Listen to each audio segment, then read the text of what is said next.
Phil, are you here, Phil? Phil, are you here?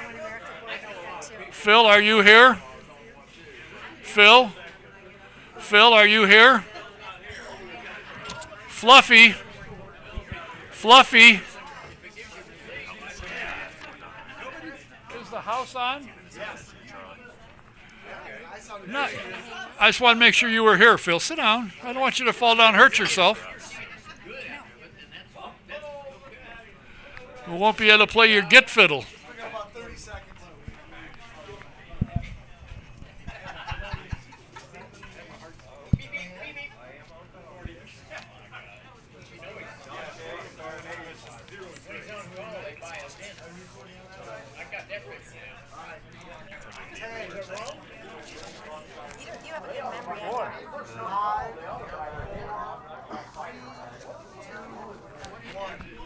Welcome to the AutoSportRadio.com 2019 show. I'm your host, Don Kay. We are presented tonight by Honda and Honda HPD, the Indianapolis Motor Speedway, the NTT IndyCar Series, and SVRA. A couple of things to mention. We just had my favorite guy in here. If you have computer problems, and we just had a little bit of a hit glitch, Jack was here from Computer Overdrive. Trust me, if you need help with your computer, this is the guy. Call him. Number 317-328-0766. Do you have dental problems? Everybody loves to go to the dentist. Well, I got a place you can go that's phenomenal. It's the Indy Dental Group. Dr. Jack Miller and Dr. Liz Lewis have the most spectacular practice in the whole area. Give them a call. Make an appointment, not a appointment. Number 317-846-6125, and I guarantee you'll be very happy you did. And if you haven't been to the museum yet, you got to go over the Hoosier Thunder Indiana Short Track Heritage. It's still on display until the 21st of April, so get over there. It's a great display. You will enjoy it. And if you followed short track cars growing up, you'll see a lot of them there, actually. For those of you who know him or maybe didn't know that he had passed away, George Seitz, who was the PR director for Harf for many, many years, passed away. And 3 days, I think, before he passed away, his wife Terry passed away. She was 93, he was 86. They'd been married 63 years. A great loss, a really good guy. I got to know him over the years, a good guy. Was not announced, it's been announced, I guess, that it happened that Dale Pelfrey and Pelfrey Racing has disbanded their Indy program, or their Road to Indy program, actually, at least temporarily. He's working on a business deal. He's got a patent on an engine and trying to get in a government contract, so. But he may be back. He said he's not leaving because of the racing. He's leaving because of business. And also, it just announced, and these my two first guests hadn't heard it yet, but Clausen Marshall will have a press conference tomorrow and announce that they are entering the Indianapolis 500. So there's another car, and the rumor is that there could be 40 or maybe a little more. My next guest for next week, I've got one confirmed as of this moment. He is the new president. Overall president of IndyCar, Mr. Jay Fry, will be here. So looking forward to having him. Always a good guest, and I got a few questions for him. Now, my first guests, I've had the request in for many months. They're very busy, and somehow I get lucky. I invite one, I get two. That worked out really well. We'll start with the lady first. She is the executive vice president for Hulman and Company, vice president of events, senior vice president. And she has got quite an interesting story, and the thing that probably everybody will remember is the best Super Bowl in the history of 53 years or whatever it is, was right here, and she was the head of the committee. She was also president of the Indiana Sports Corporation, and she's bringing all that talent to the Indianapolis Motor Speedway. We're going to find out what she does. Please welcome Miss Allison Melangton. And sitting next to her is a gentleman that I've had here a couple of times. He came by himself. I don't understand that, but he did. He has quite a history in marketing and communications. He is the vice president of marketing and communications for the Indianapolis Motor Speedway, and it was also at Butler University. So obviously, he and Brad Stevens are very close. We got a lot of things going on at the Speedway. A lot of things have changed and made moves, and he's one of the men behind it, if not the man behind it. Please welcome Mr. Matt Mindrum. Starting with the lady first. How did you get into the line that you're in with sports and so forth? Did you head that way to start with? When you were in school, said, I want to be an event person. I want to stage events. Yes. Really? 100 years ago when I was in college. 100? Now, wait a minute. 100 years ago. I got a degree in sports management before it was popular. And I got interested in sports because my dad was an Olympic ski jumper. Really? Yes. And he, only crazy people do ski jumping. And he used to drag my sister and I around to all their events. And he was in the national championships, Olympic trials, and I kept watching all the people organizing the events from when I was little and thought, I want to do that. You can actually get a job organizing all these events. So here I am 100 years later. If you're 100 years later, I hate to think how long I've been around. You know who was a scholarship and a champion ski jumper? I don't know if you knew him or not. Who? Dick Simon. Really? Yes, he got a scholarship to college for ski jumping. For ski jumping. Okay, yes. That's awesome. I didn't realize they gave scholarship to to do foolish things. But yes, I guess they do. did. Definitely. Did your dad qualify for the Olympics? He did. He Really? was the alternate on the 56 team. Really? Yeah. Oh, that's a neat sport. When you look at it, there was a ski jump northwest of Chicago, and I'm trying to think Deer Park or Deer something that they had world championship. This was 100 years ago, because I used to go there. Ski jumping's an interesting sport. You got to be a little silly to do it, but those that do it love it. Yeah, he loved it, and he taught us to ski.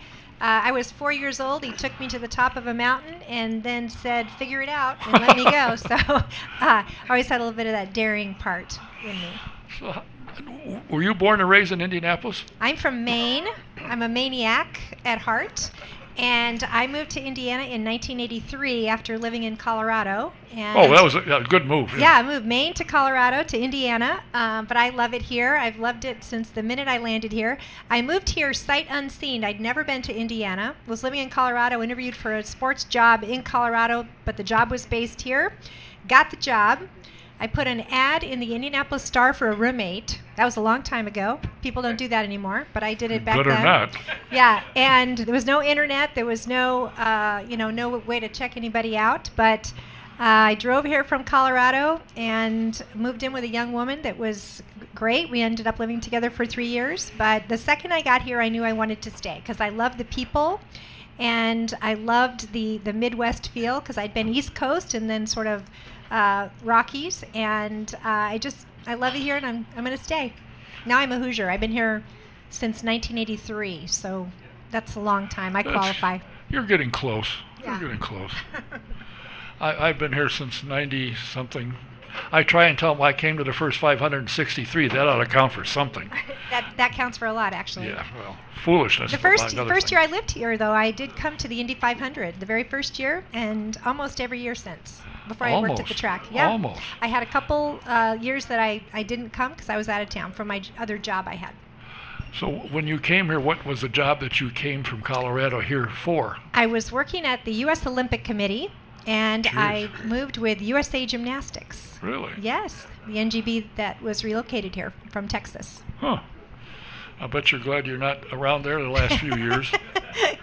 Yes, I've been gone for a long time. And all the trouble there started after I left, so it's okay. A long time. What attracted you when, I'm assuming Mark, who you worked with at the Super Bowl, recognized you knew your way around. You had a pretty good idea what you were doing. Were you surprised when he offered you a job to come to the Speedway? Yeah, probably a little bit. Mark was the chairman of the board when I was the CEO at the Super Bowl, and I knew him when he ran the Pan Am Games back in 1987. I didn't know him well, but I ran the gymnastics competition for the Pan Am Games, and he was the president of the Pan Am Games. And so we had a little bit of a relationship, and then for Super Bowl, we worked together, for 4 years. And Mark and I are very different, and our differences complement each other in the way that we work. So he'd been out at Hulman, I think, 2 years before he called me and said, we're going to try to really amp up our events and amp up our fan engagement and try to just do some things bigger and differently, and I'd like you to come join the team. And you said, yes. Why, sure. I said, absolutely. I would love to come out there. I've worked a lot of events. I've worked 9 Olympic Games. I've worked 7 World Championship events. And the one event I hadn't worked was right here in my adopted hometown, the largest single-day sporting event in the world. And so when he asked me to come out and lead the events at the track, I was thrilled and happy to do it, and I love it every day. What are the events that you overlook? Now, one of the things I got to mention, which I mentioned to you the other day when I saw you at a press conference, some of the talent that you're bringing in, I never heard of. I haven't a clue. Now, when you had Blake Shelton 2 years ago, that guy I knew. Yeah. But some of these bands, I've never heard of. You have to know who Zach Brown is. No, I've heard the name. Okay. Well, Zach Brown is, ticket sales are good for Zach Brown. And he's a huge name. So you have to come out. We'll have you out so you can know who he is. Zach Brown. You have to know who Foreigner is. Why do I don't know. Foreigner? No. People know Foreigner? Okay. Cool in the Gang? Who doesn't know Cool in the Gang, right? Celebrate, right? Celebration? You know who you really need? I'm serious, a great band, even I've heard of. Who? What the hell? What's the name of your outfit? Beatline? Beepline. Yeah, you got to get him. He's the leader. He's got to get in the pipeline here with us. Come on. See? We need warm-up bands here and there. Stick with me, Phil. He'll go somewhere. He's your agent. Over here. You'll have to buy some more clothes, though. You might be working his sweat. You should see this guy. He looks like he's in a shower. Well, our concert business has really ramped up since 2015 or so. We've got lots and lots of people for Carb Day, Legends Day, and the Snake Pit, and all of those 3 music events have grown a lot since 2015-16. We have over about 120,000, 130,000 people that come into the race weekend just for music, that don't necessarily focus on the racing. They focus on music. Yeah, that's about the numbers, that's right? Now a lot more concerts in the fall as well with the Brickyard, with FGL Fest, and we've got even at Red Bull Air Race we've got music now, so it's great. The funny thing is, the first time Mr. Miles came here as a guest, I waited until he knew where the executive washroom was, and he comfortable to come in, and I said, there's only 2 races here. Have you thought about, it's a big piece of ground, having concerts? No. Oh, really? Did you slap him around and say, wait a minute, this is a good idea? No, he actually started the Snake Pit before I got there. It was smaller. Yeah, Jessica it was smaller. Jessica started it. Yeah, Jessica started it. And it was very small. I think there was 4,000 or something like that the first year. That is exactly right. There was 4,000. I wandered over there, and now it's 40,000. Yeah. And I'm going to tell you, anybody who goes there has got to be an idiot. If you wanted to faint, you couldn't. You couldn't fall over because it's too crowded, and the people love it. It is a tight space. The Snake Pit from years ago. I know that. Yes, I know you know that Snake Pit. That Snake Pit from years ago is just come back in a different form. Yes. But I would say a lot of the attire is the same. Or lack thereof. Yeah, lack of attire, type of attire. The attire is the same. The music is different. But yeah, we've got over 30,000 people in there, all mostly millennials, enjoying the Snake Pit. Yeah, but the interesting thing that Doug has said, do any of those ticket sales to any of these concerts translate into buyers? They're here to race, and he said yes. Yes, Matt is working on that conversion, getting them from Snake Pit to graduate into race tickets, and it's working. Yeah, we're and it's interesting. We've sold the Snake Pit out this will be the 4th year that we've sold the Snake Pit out. Once we do it.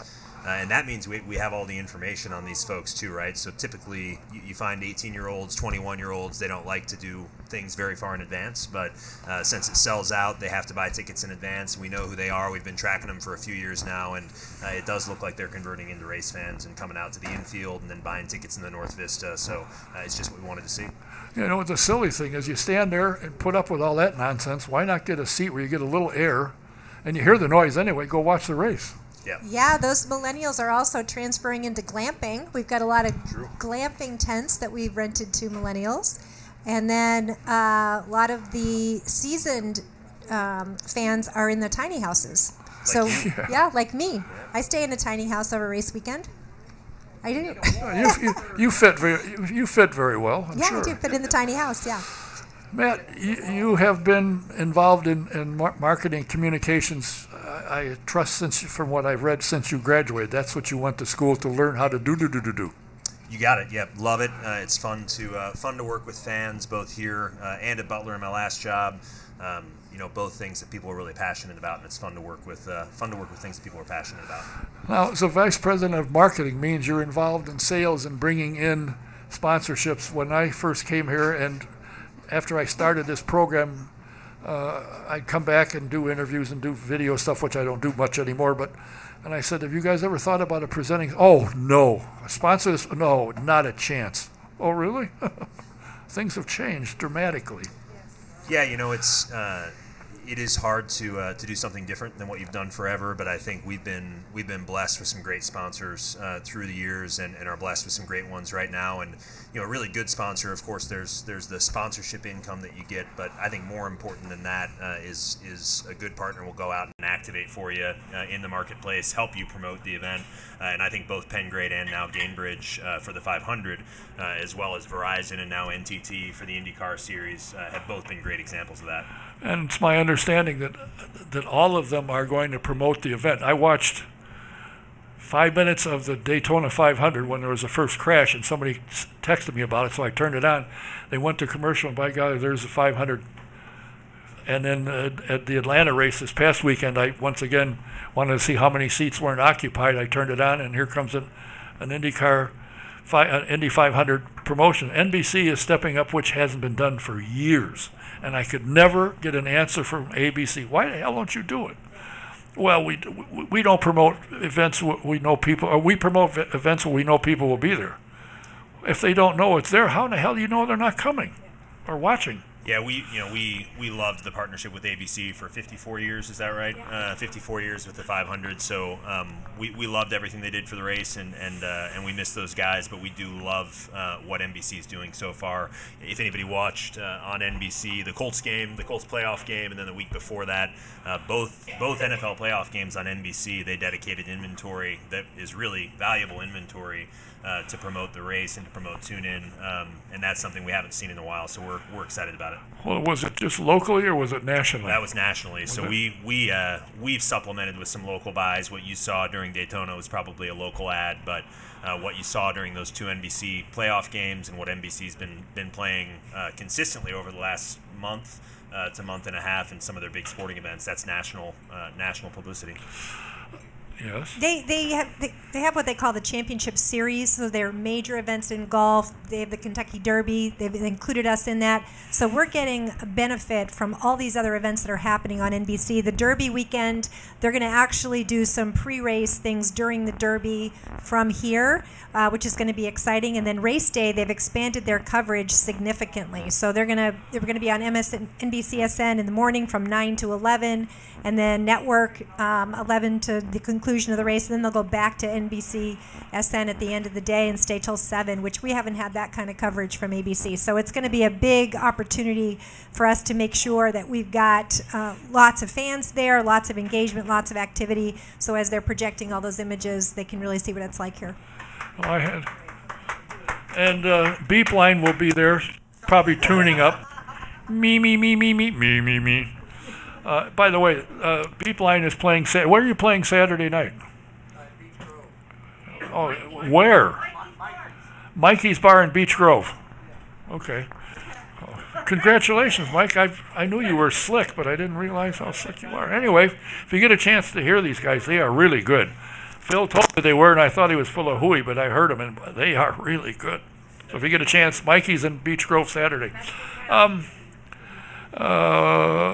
Have you found, since you've been here, Matt, to get sponsors for the presenting sponsors for the event and like Speedway to come in? Is it easier? Do people recognize? Oh yeah, because I hear Speedway's going to do a lot. Yeah, Speedway's timely. We're working with them right now to make sure that we've got promotions up in their stores starting next month. And Speedway's great. Again, we loved working with Sunoco, but Speedway has such a larger presence, as everyone knows, here in Central Indiana and around the state and ultimately around the country. They've made a lot of acquisitions recently, so when they talk about putting us in their stores, it's over 4,000 stores nationwide that we're going to have a presence in.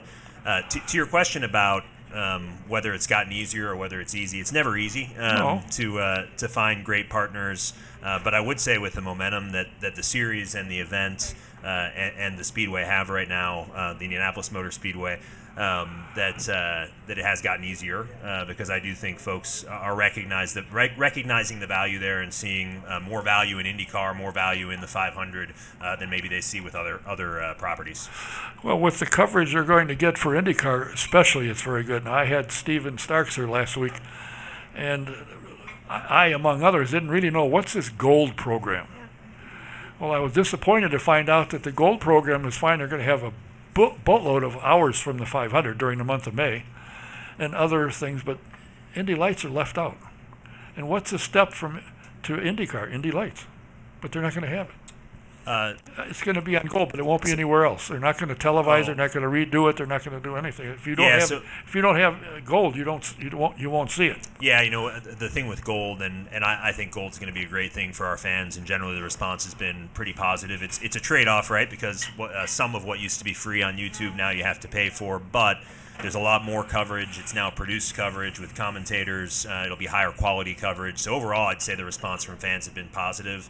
Similarly with Lights, I think what they'll bring to Lights will be a positive thing, but I do recognize that we'd all love to see Lights more available in the future. Well, they should be. To me, that's just my opinion. It's going to hurt their sponsorship. They say, "Oh, you're not televised." Oh, and make it difficult now. But to the rescue, I like to have their drivers, the Road to Indy program drivers. My only problem is they got to be 21.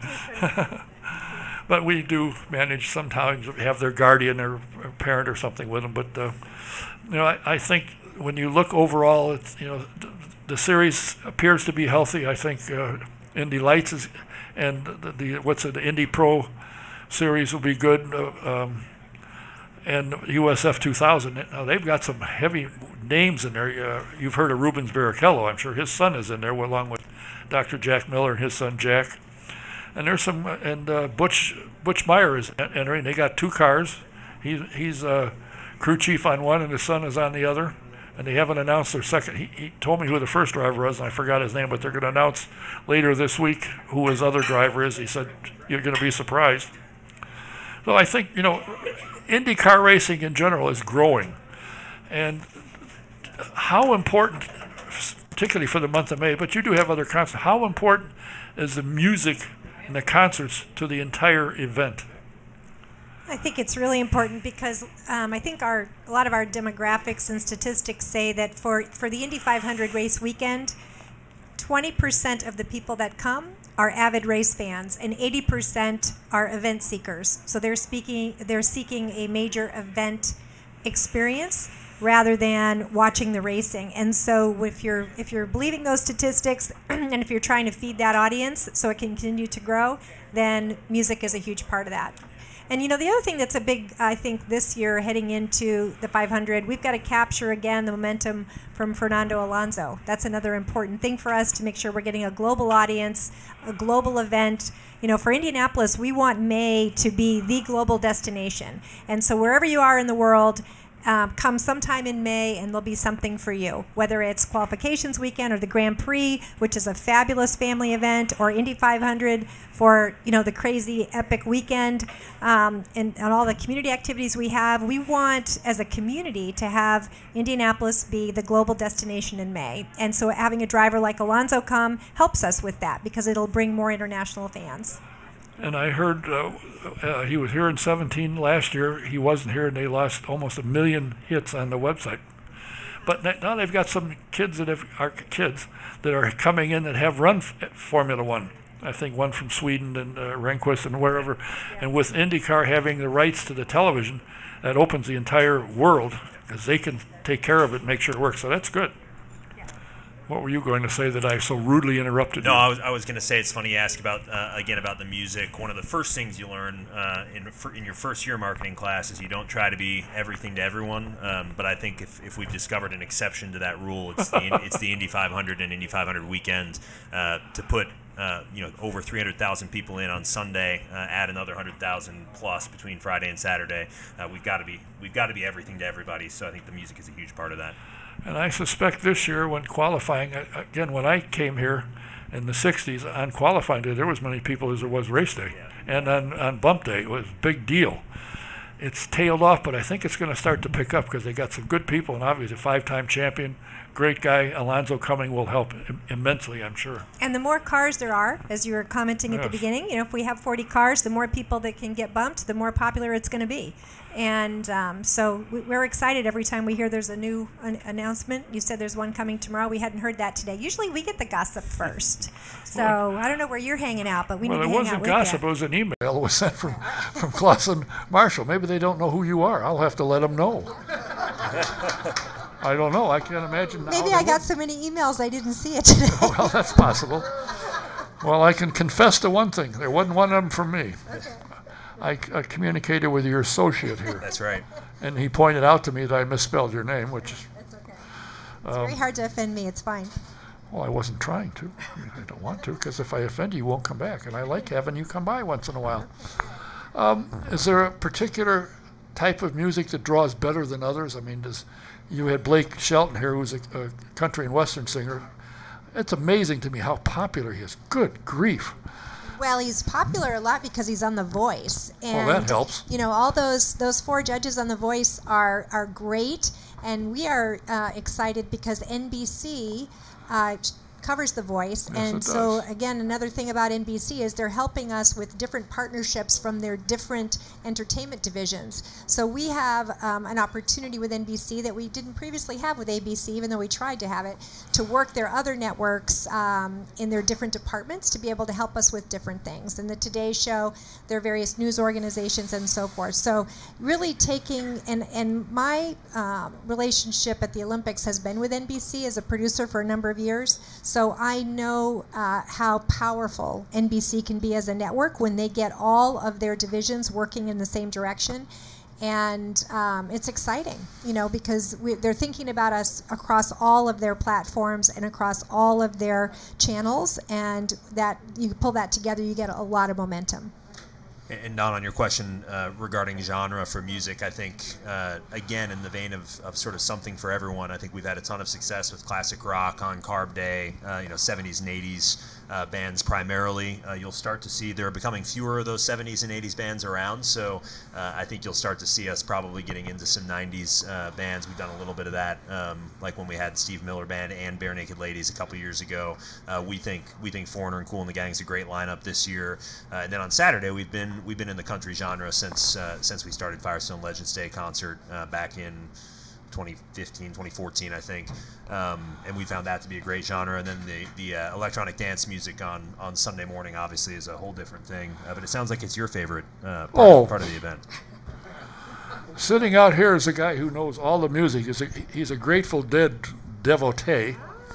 And by the way, I just heard Grateful Dead sponsored somebody was trying to, I forget what it was now, and they needed however many millions, and Grateful Dead gave them the money to consider. I just saw that last night and I forgot what it was. I was half asleep. But he's a music guy. Okay.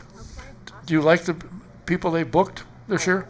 Always. Thank you. See? Thank you for saying that. I appreciate that. Gates are open out there. Okay, good. When are you going to get some jazz? Some jazz. Wait, I want to throw out a little. Did I stutter? Can I throw out a little known fact? Sure. Matt was an opera major. I know that. And he can sing really well, so he's the right guy to ask all the music. He's our backup national anthem singer at every race if we have a problem with the anthem singer. Got to keep the Bloody Marys handy. No, I'll tell you what though, if somebody says she fell or he fell, how did that happen?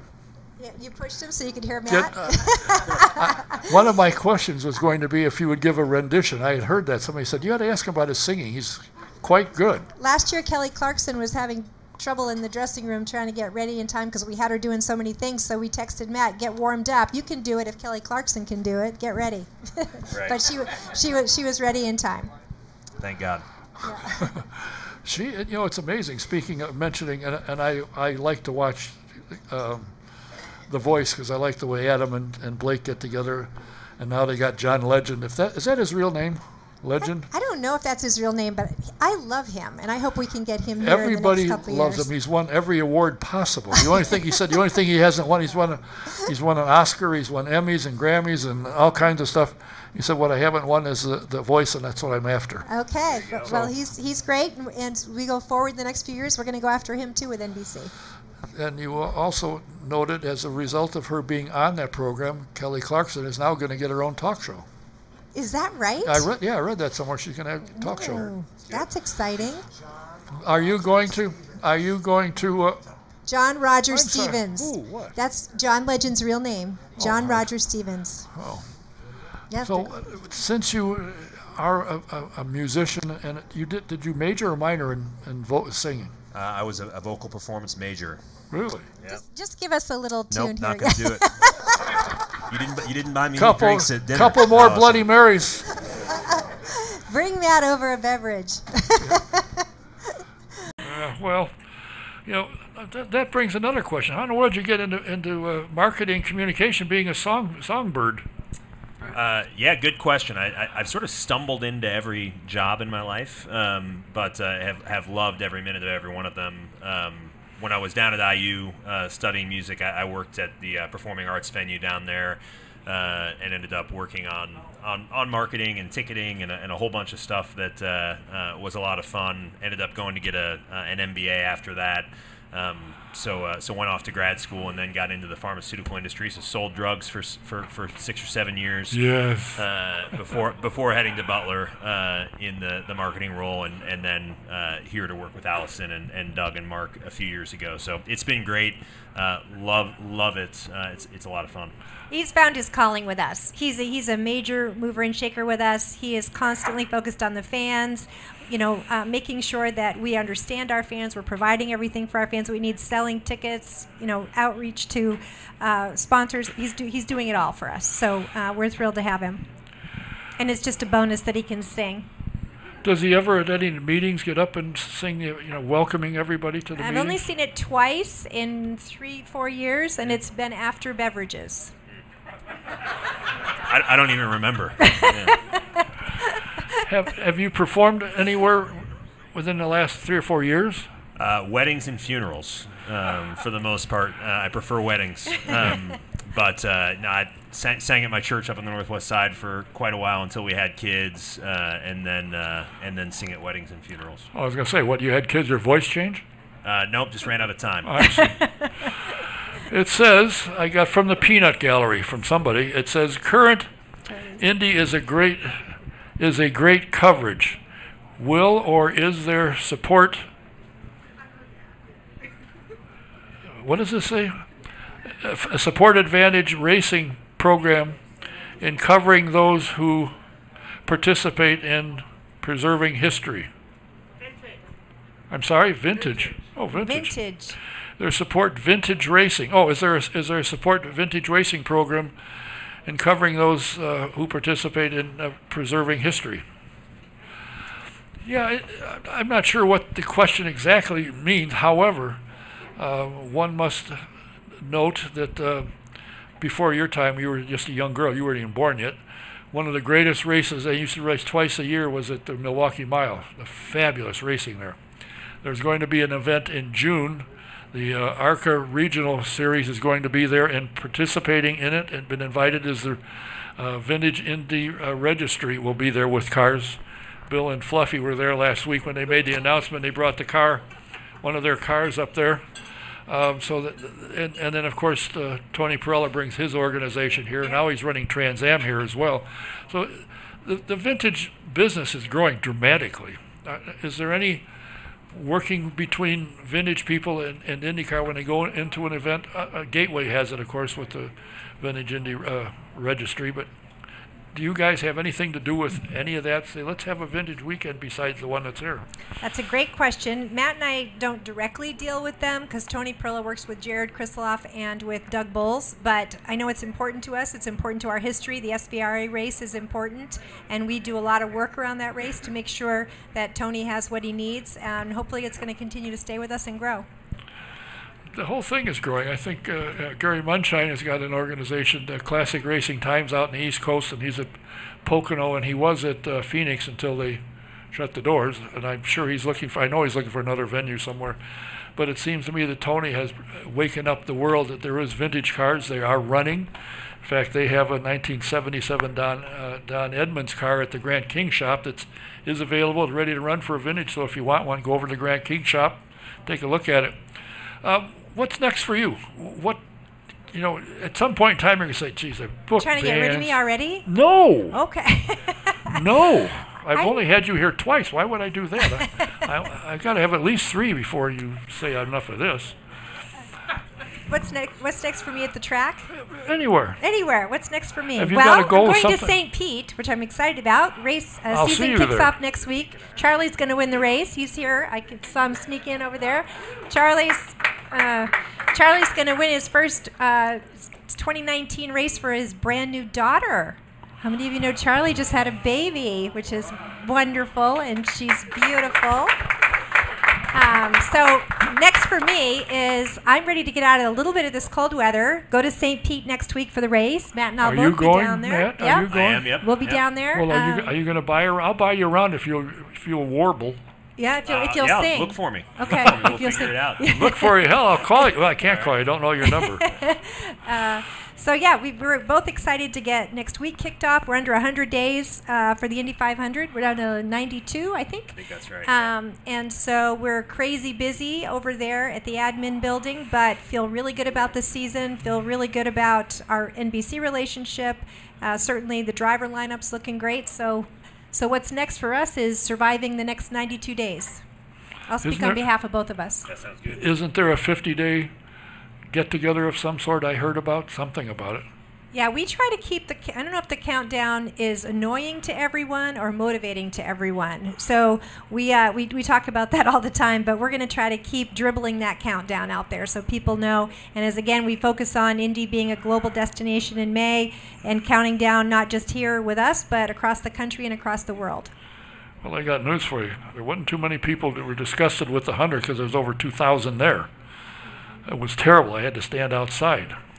There just wasn't room. They said, lose some weight and you can come in. Oh, yeah, okay. We would never say that. Well, listen, I appreciate what both of you are doing for the IMS and for the series and for the the company in general. Do you ever do anything with Glaber Girl? Not too much. Sometimes I've sat in on a few strategic discussions about the business, but I would not say on any kind of a daily basis do Matt and I work on that. I have started baking with Glaber baking powder, though, so that's my contribution.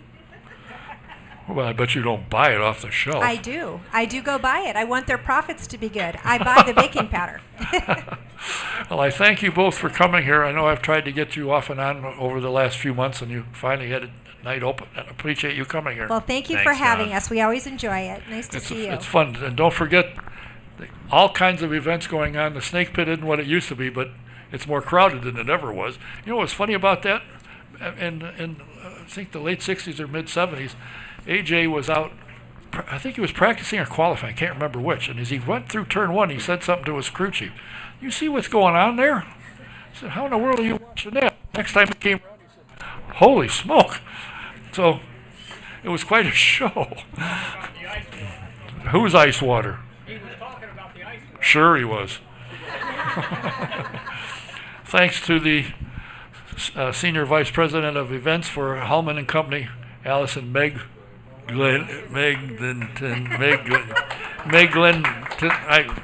Allison. It's okay. We love each other, and he just calls me Allison. It's good. I married into that name. It's okay. Well, it's all right. Can he pronounce it? Yes, he can. Okay, that's good. Usually. Yeah.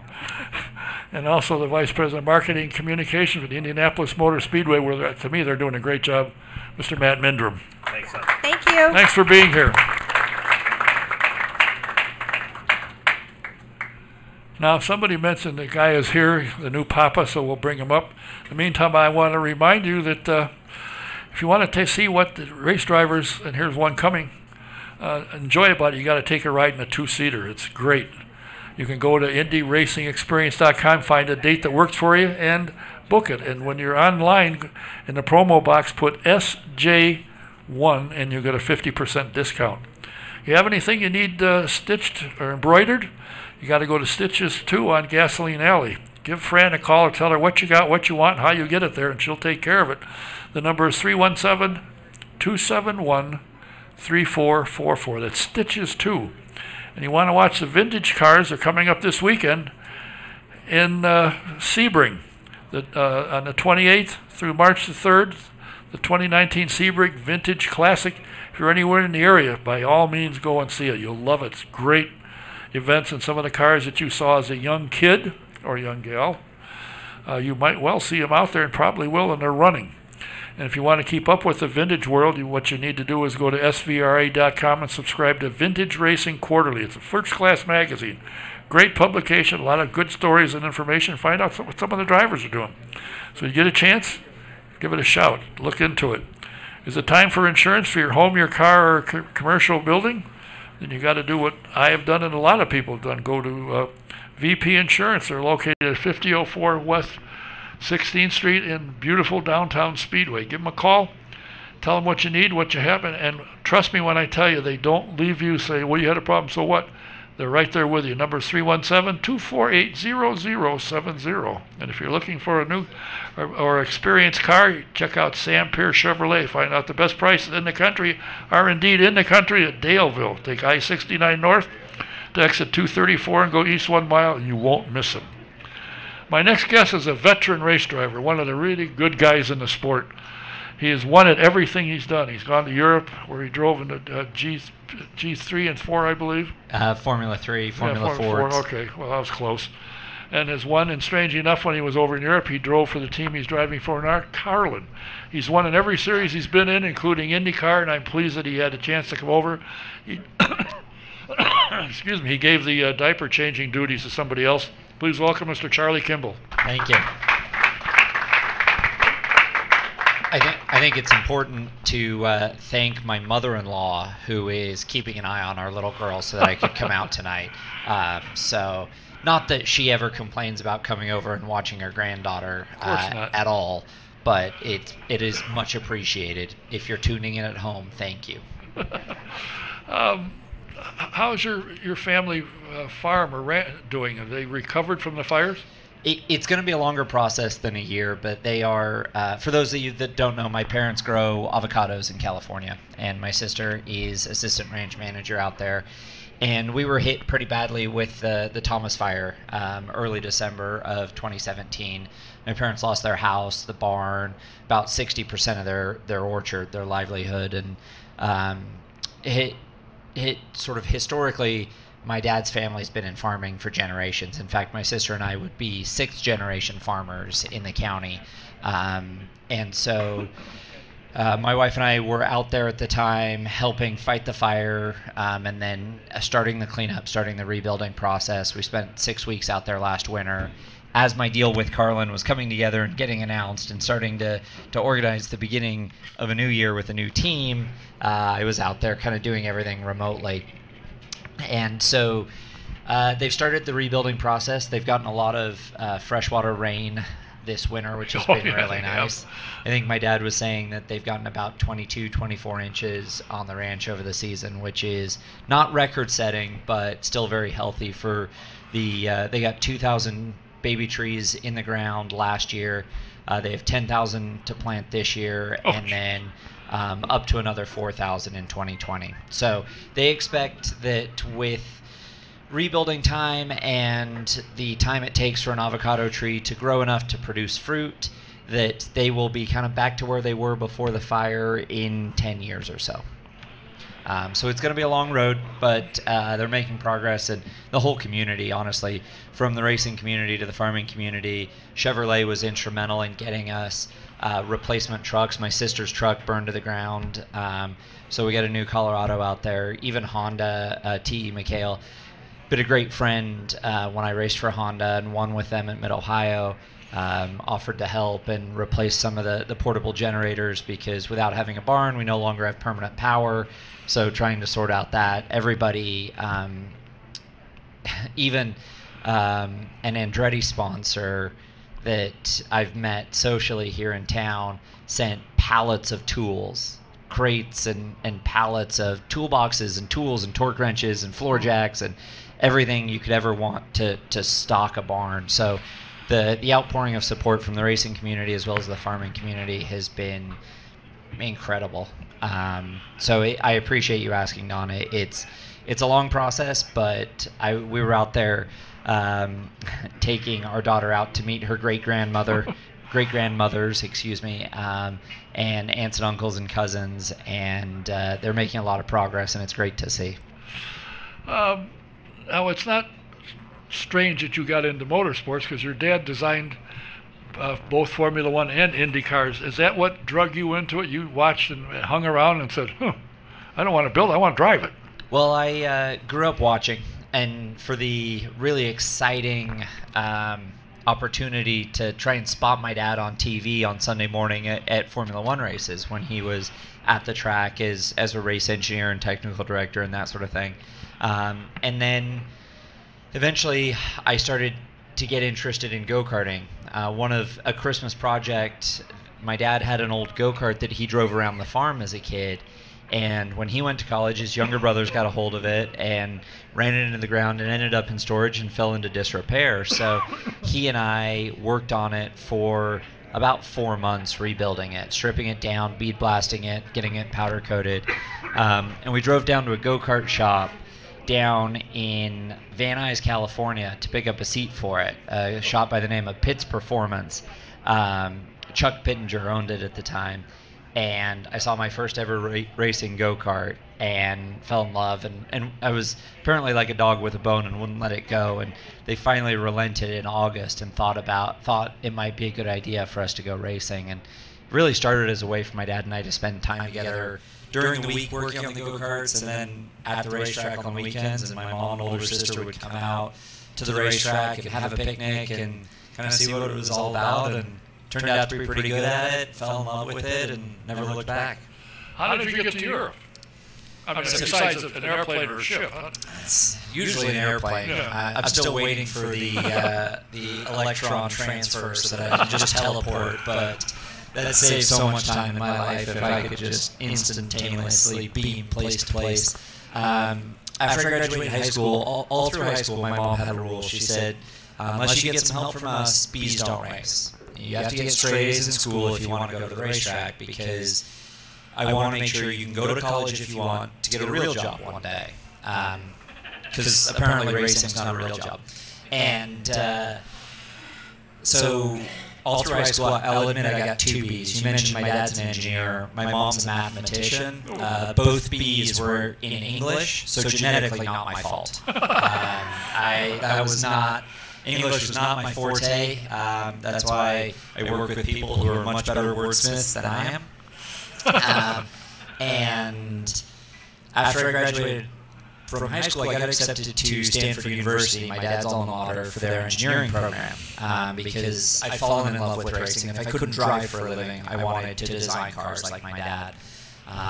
They gave me a 2-year deferral and the opportunity to pursue my career in Europe. And I went over there, and I think it was like November, raced in a British Formula Ford Winter Series, because a Winter Series in an island in the North Atlantic is a good idea. I've never been so cold in my life, and I live here in Indiana now.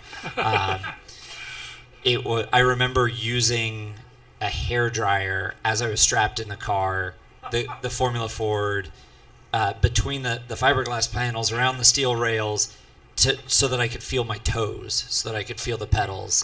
We raced it at Snetterton and raced at Brands Hatch. Did pretty well.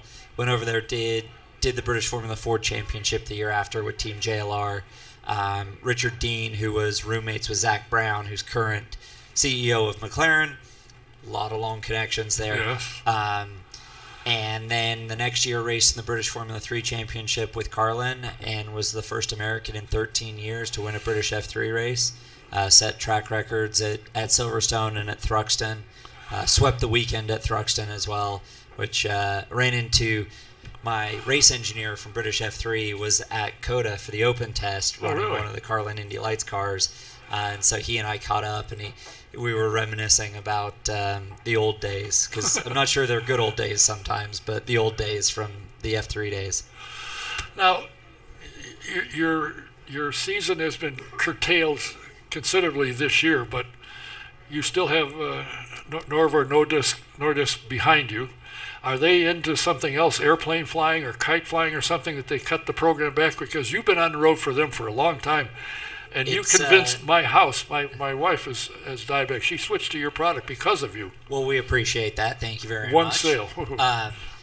Well, Novo Nordisk, this year will be our 11th season together. And I think that's really impressive in not just in racing relationships. And at the minute, Target had an extremely long relationship with Chip Ganassi Racing.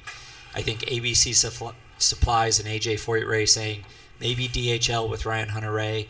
But other than that, it's not just in racing, but in sports, relationships that last that long, players that play for a franchise or partners that stay with franchises in any of the big four, even in soccer, it's pretty rare. So I feel very fortunate to have a partner in them. This year, as you say, the program's evolved to 5 races. The calendar's pretty good. As Allison mentioned, I get to start my season with a victory in St. Pete next week. As she said, that's not my prediction. That's her prediction, and she's a lot smarter than I am. So yeah, but you're not going down there to lose. No, we don't go. I don't go to a racetrack to finish second.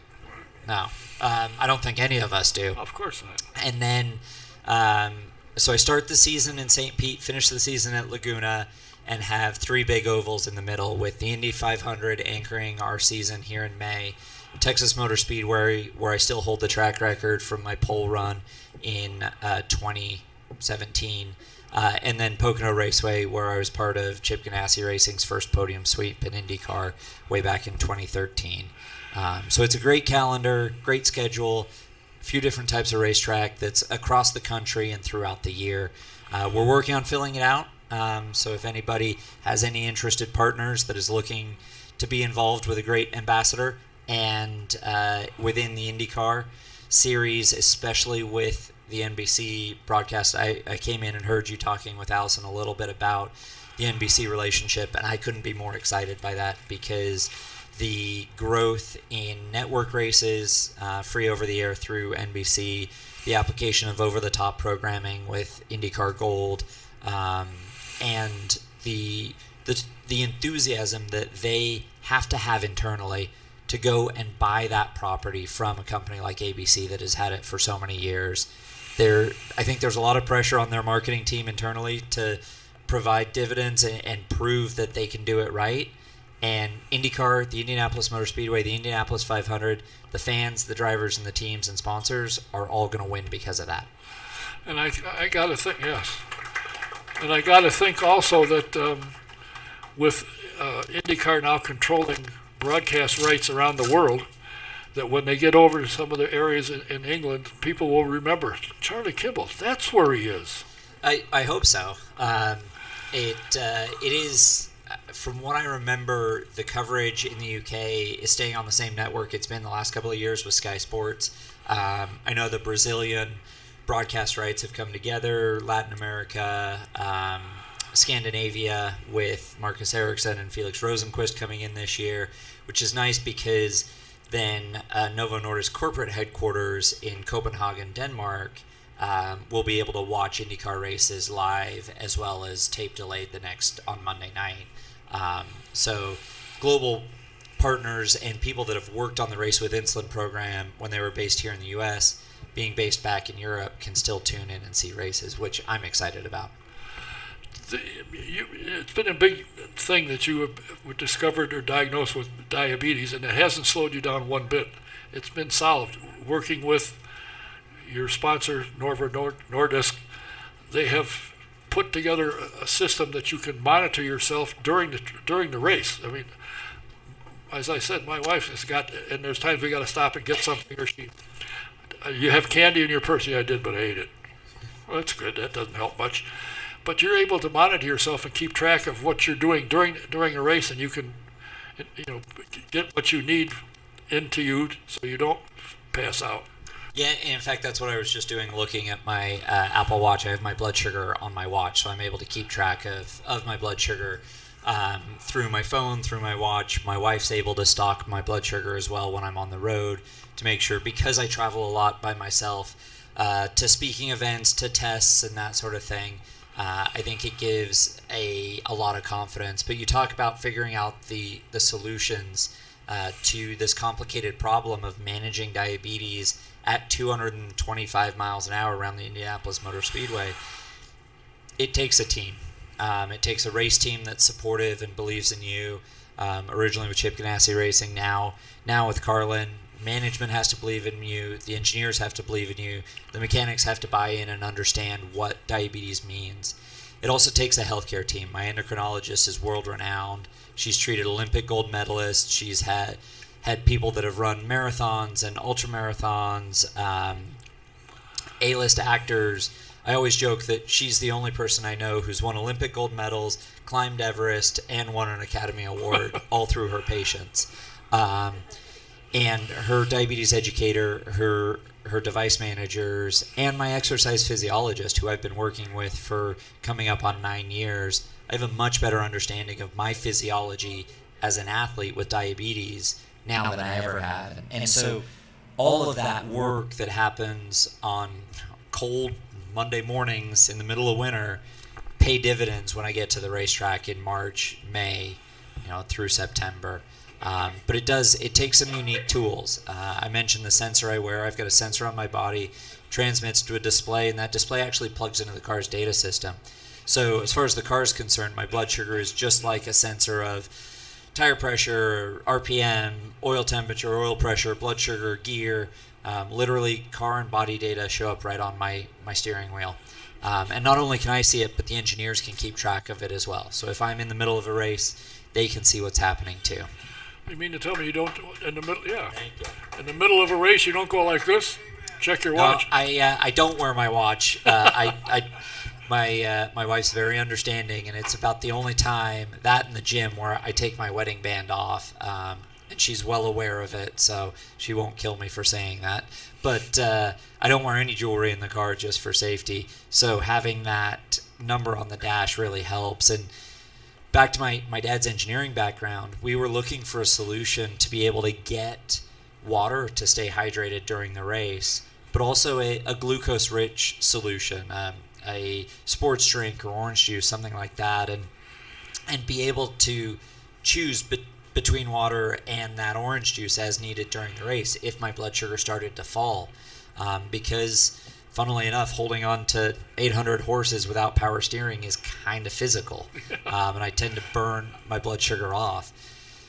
And we couldn't find a good solution. So my dad said, okay, well, I'll just design it and get it 3D printed because I need to learn about 3D printers for my own stuff. And it's kind of amazing what they can do these days. In fact, I was at a FIRST robotics team last week, and they were 3D printing. This is a high school robotics team, and they were 3D printing mounts for an air tank on their robot. I mean, the maker spaces, and they were like, yeah, they have 3D printers in the libraries at a high school. Like, it blew my mind. But they're 3D printing titanium these days. It's unbelievable. So anyways, I digress. My dad designed this valve that we got 3D printed. It mounts right here on my seat belt, and the two drink bottles come together at that valve. One tube comes out and runs into my helmet. So essentially like a long straw. And on that valve, I can switch between water and orange juice that has extra sugar in it, depending on what my body needs. Does it drop regularly or just infrequently? It's there as a backup plan, and knock on wood, I've never needed the orange juice to keep going during a race. I know it works. I know I've tested the valve. I've tested the drink solutions. I know it's viable, and I've tested how quickly it brings my blood sugar up in different situations, but I've never needed it during a race, and I'm really proud of that because that comes from the preparation I do starting at the checkered flag of the season before, the time in the lab with the physiologist, the time in my doctor's office, the time working and tearing my hair out about my blood sugar, the time working on my nutrition, the time working with Jim Leo at Pit Fit Training, all of those. And then when I get to the racetrack, I work really hard to make it look easy to manage my diabetes to go racing. And so it's nice that it works at the end of the day. It does help. Now, the IndyCar was working on a windscreen for the cars. And I understand they did some testing in a wind tunnel, and they found it didn't work the way they thought. Well, it wasn't a wind tunnel. It was a ballistics testing lab. In fact, they took it out to it's a version of Area 51 at one point, and threw a bunch of stuff at it, shot a bunch of stuff at it, I think. And it held up fine to that. But when you look at... So I'm one of the 2 drivers on the IndyCar Safety Committee. So Hinch and I have been kind of in the loop as this stuff's developed. We've seen a lot of the data, seen a lot of the information. And when you get to a point of the speeds in an IndyCar and the loads it needs to manage with essentially a full corner. If the tethers and all of the other safety devices fail and a full corner came off the car, what would it take to protect that? And it just couldn't quite hold up to that load. Now, with that, there are multiple other materials that they're looking at. PPG has been a great partner in this process to IndyCar. Jeff Horton, Jay Fry have been working really hard to make something viable. If it was a combination of the aero screen and the halo system, if it was a deflector and an aero screen, part of it was trying to take a 2013 tub and retrofit something that would handle the load of essentially a full race car on top of it. Was one of the other challenges. So they're looking at a lot of things. There's stuff coming out. I think the, what do they call it, the AFP, the sort of center vane deflector. Yeah, I saw that. That just was announced. And they're going to test it, and they're planning to use it in May, I think. And I think it's a great first step, frankly, because vision-wise, I think everyone, if they're like, oh, you're not going to be able to see something in front of you, blah, blah. If you put your hand up like this, it doesn't affect your vision and I believe, did I read it's like 3/16 of an inch or something? It's extremely narrow. It's flared edges, so you won't see it. And it is strong enough and mounted to a hard enough point that it will deflect a lot of the sort of flat debris that have caused issues in the last 5 years. And it's a great first step. Is it the final answer? Probably not. But I think IndyCar understands that and is working towards solutions that will help things and not create other problems. Because you can put something on the car without thinking it through, but there are a lot of situations that it would make worse. So they're doing their due diligence. So my impression from that is you feel safe in the car. And your wife feels that her husband and father of her child now is safe in the car. I feel like I'm smart enough not to answer for my wife for anything. You would have to ask her. Having said that, I've always been very comfortable with understanding and the relative risks involved in IndyCar racing. It's why I wear the best helmet I can. It's why we no longer wear leather helmets. It's why we have the FIA 8860 helmets with the anti-intrusion panels, with belts, and the one thing that scares me in a race car, honestly, Don, is fire. Fire scares me, and that's why I make sure I've got the best Nomex out there and the best fire suits and the best helmets possible, and you manage your risk to a tolerable level. And they have a fire extinguisher in the car that you can activate, can you not? Yeah, but previously it made a massive mess, and the mechanics would kill you if you fired it when you didn't actually need it. Now it does save a huge amount of work if there is a real fire when you turn the extinguisher on. The current one is a much cleaner solution. The new Evolution for 2019, is a much cleaner solution that will extinguish any flames and heat very, very quickly.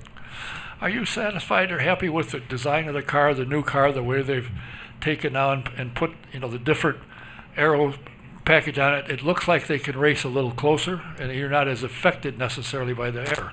I think the answer to that question needs to be a question to the fans. If they like it, it's irrelevant what we as drivers think. Because, yes, I think we all love it because we get to race better, and therefore the show's better, and therefore the fans like it more. It was the first Evolution last year, and I think there needed to be some small evolutions, small tweaks here and there to make it a little racier. But I think if the fans liked it on the road and street circuits, the fans liked it on the speedways, I think as drivers, I loved the way it allowed us to race. The cars were definitely more dynamic, and it put it back in our hands as drivers. Yeah, that was the thing that a lot of people noticed, and I did as well the first time I went out. Geez, they found there's a brake. You got to kind of, in the corner, you got to drive the car, and that's what you guys have been talking about for a long time. Let us drive the car. Before it was stuck to the ground, you just had to make sure you turn at the right time. And we're physically strong enough to turn it. It's interesting in the exercise physiology. We've tracked trends in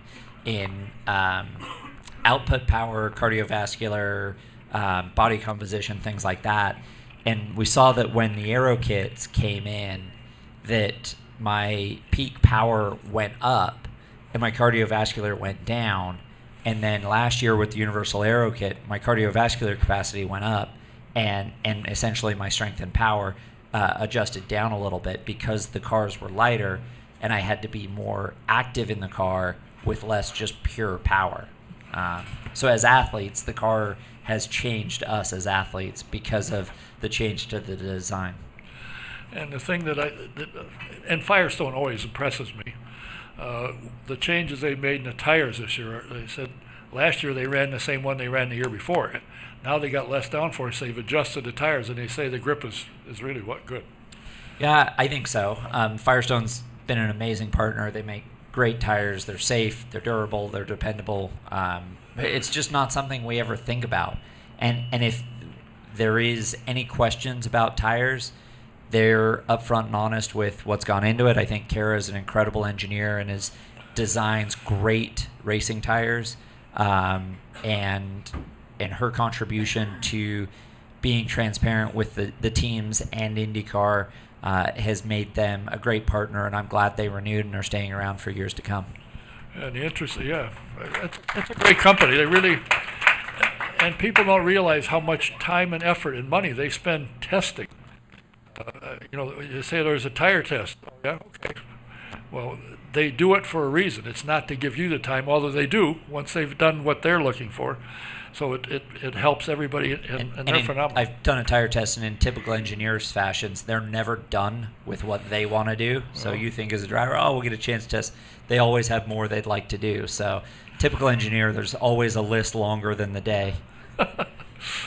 Well, I hope somewhere along the line, and your marketing person is Kathleen, who is also the mother of your child, strangely enough, that you will be able to put the rest of the season together, get the other additional. You've got things that are looking good? Yeah, we're working on it. People are calling us back. People are picking up the phone. People are responding to emails. And that's because IndyCar is garnering interest. There are other sports properties that are on a similar price point to IndyCar that don't provide the same value, don't provide the same access, don't provide the same pieces that IndyCar is able to do. And so people are talking to us. Do I think money's going to fall out of the sky? No, and I don't think anyone realistically does, although I'd love for it to happen. So if it's raining 50s when I walk out there, I'll call you out. Everyone can help me pick up. We'll fund a few races and then split up the rest, if that's fair. But at the same time, we're working hard, and it's a whole new world being a dad. It's one of the single most incredible, challenging, amazing, frustrating, awesome things I've ever done. Right up there with qualifying for the Indy 500 and doing 500 miles around the Indianapolis Motor Speedway. Well, I hope to see you more than 5 races this year. I will be at every IndyCar race. Oh, I know you. That's what it said. You're going to be a driver coach. Yep. Well, a team consultant. So I will be at every race this year, including especially the 5 races I'm driving at, trying to lend the benefit of my experience to Carlin. I believe in them as an organization. I believe in what they can do this year. And so because my last race on my calendar is the last race of the year, the more I can help them during the year, the more it'll pay off for me at Laguna and before. So if you're at any of the races, I won't be rushing off to – I don't know that I'll be at the autograph sessions, but I won't be rushing off to get in the car for practices or qualifying, I'll probably be rushing out to a corner with a stopwatch and a clipboard. So if you see me, please feel free to snag me and say hello.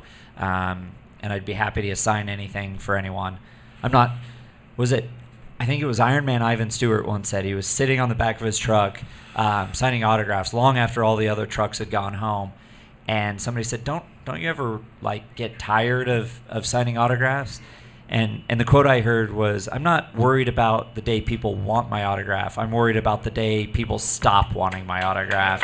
And so I try and do a really good job, and I think that's one of the things that sets IndyCar apart is we're all appreciative of our fans. And that's true. I was going to bring that up, that I know a guy who was a general manager of a company that sponsored an F1 car.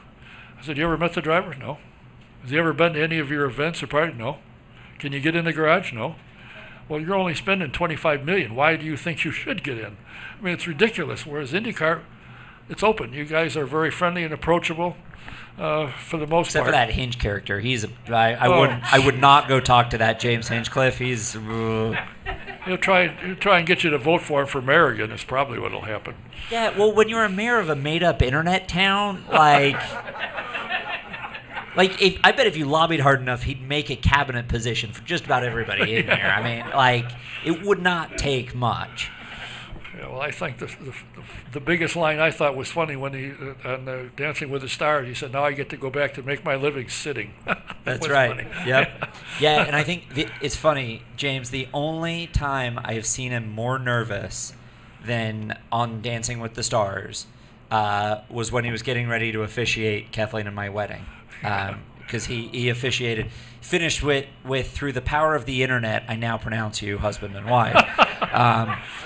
But I've never, I have this great photo in our wedding album of him off to the side with the book pacing and looking white as a ghost.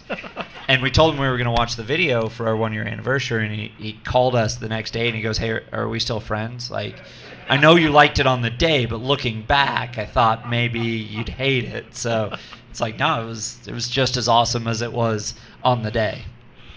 Well, listen, I've tried off and on, as you know, to get you, and now I know how to get a hold of you because you are at the moment controlling and your marketing person respond, which is fabulous. I appreciate you coming.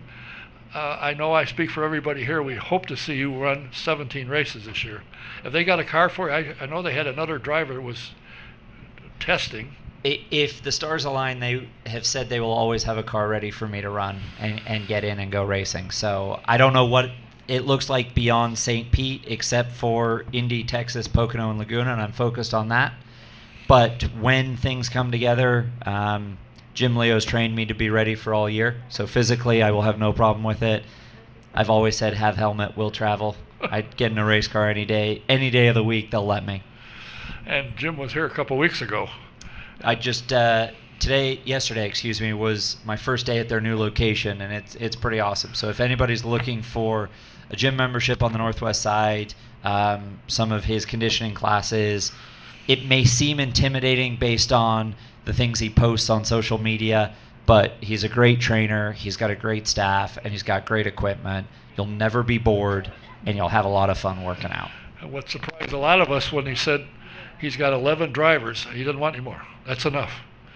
And if you go in, and I don't know, has your name moved up? I know when I was in there a year or so ago and I looked at, who held the record for all of these different, Scott Dixon, of all people.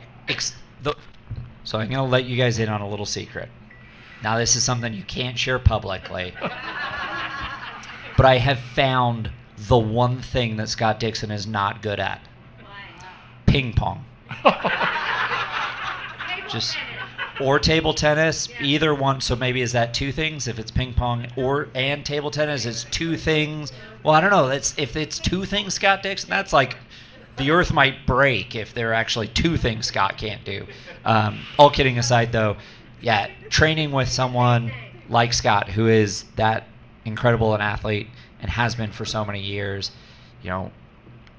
as much as Scott and Alexander Rossi fought neck and neck for the championship last year, by October, they were in the gym standing next to each other, moving weight and pulling on the rower and running on the treadmill, pushing each other. And that's why that gym works so well for us. It's because we're in there with the guys we know we've got to beat on the racetrack. We might as well try and beat them in the gym first. Well, I hope, I speak for everyone here, hope to see you in more than just the 5 races. Look forward to it. Thanks for taking the time. Thanks for getting somebody to take over your diaper duties for you for the night. And look forward to see you down in St. Pete. Absolutely. Thank you very much. And we'll see you at the racetrack if it's St. Pete or here at Indy. Charlie Kimball. Remember, car number 23. Thanks for being here. Appreciate it very much. And don't forget, next week my first scheduled guest is the president of IndyCar. Now he's the president of all of IndyCar, Mr. Jay Fry. Got a couple things in the works for a second guest, but we'll hope to see you here next week. Thanks for everybody watching, listening. Thanks for you at home. Thanks for being here. Till next week, Don Kay saying good night. See you then. Don't forget, Saturday night, Beach Grove at Mikey's. Come and hear Beep Line. I'm telling you what, they are good. Now the main guy, the main guitar, he's touch and go. But they got a lead guitarist who's out of this world. It's a good group, great guys. Enjoy it. See you then. Good night.